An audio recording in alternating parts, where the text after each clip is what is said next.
Mr. Mayor. Nice to meet you. Good to see you. Adam Nixon. Whenever you're ready, Danny. I am rolling. You were in New York a very effective mayor. You were pragmatic. You sought the middle, not the right or the left. Do you think Governor Romney has the same skills? Is he able to find that middle area? Well, I mean, Governor Romney had a role very similar to mine as mayor of New York. He won in a state like I did in a city that's overwhelmingly Democrat. He had to govern by figuring out how to persuade Democrats to support his budgets, his proposals. So there's no question Governor Romney not only has that skill, but he's demonstrated it already. And I think as a president, that's going to be a far better thing than the very, very bitter partisanship that President Obama has given us. I mean, he promised us bipartisanship from day one. Just cut the Republicans out. Obamacare, not even paying attention to tort reform, anything Republicans wanted. I think you'll see a different era in Washington with a President Romney, similar to the way he governed in Massachusetts. Not necessarily the same issues, but trying to get things done as opposed to having these ideological battles. Right, and good governing seems to be a lot about toughness, right? If you were to look at the two candidates, who do you think has the toughness to be able to govern effectively, to pick the right policy in spite of the influence of his advisors? Well, I look at what Governor Romney has accomplished in his life, how successful he was in business and building a great business, how successful he was with the Olympics, how successful as governor. And I see a man who's tough enough to make the right decisions. Whereas I see in President Obama somebody who's really been more of an academic all his life. I mean, he's been in these social movements to overthrow the power structure or whatever the heck that community activism was all about. He's been in Illinois, Chicago politics. He really has never run a business, never run a military unit, never run anything. And I don't think he has ever developed that ability to make those tough decisions. Somebody, I think, trying to be laudatory of him said, President Obama leads by following. Of course, that's an oxymoron. I mean, if you lead by following, you're not leading.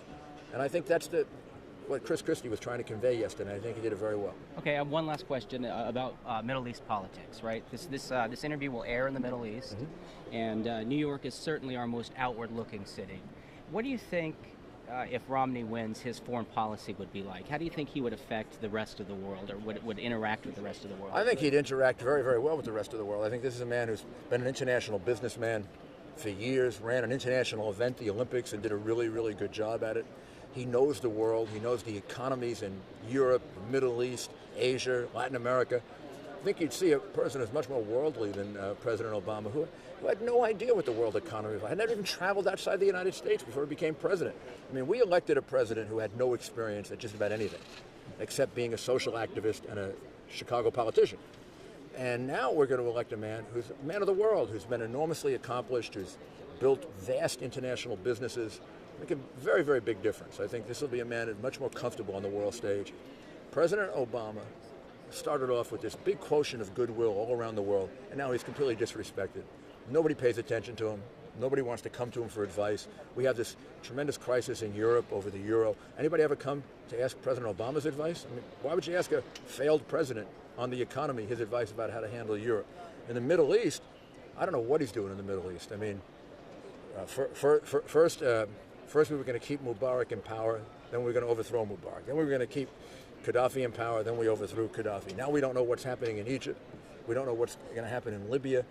We seem to have almost no influence. We don't seem to get any support for what we want to do in Syria. Right. I mean, here we do this big reset of our relationship with Russia to get their support, and Russia is telling us about Syria to go to hell. So, I mean, I think he's been a tremendous failure on foreign policy. I think he's been an enigma even to people that wanted to like him, and I think he's lost respect. And I think a Governor Romney will really set our foreign policy around the idea that, and I think this is what Governor Christie was displaying, America should be respected. Then you can like us after you respect us. But if you have a choice between the two, you're going to have to respect us. Okay, Mr. Mayor, thank you. It was a pleasure. Thank you. All right, we got quick. Mr. Mayor.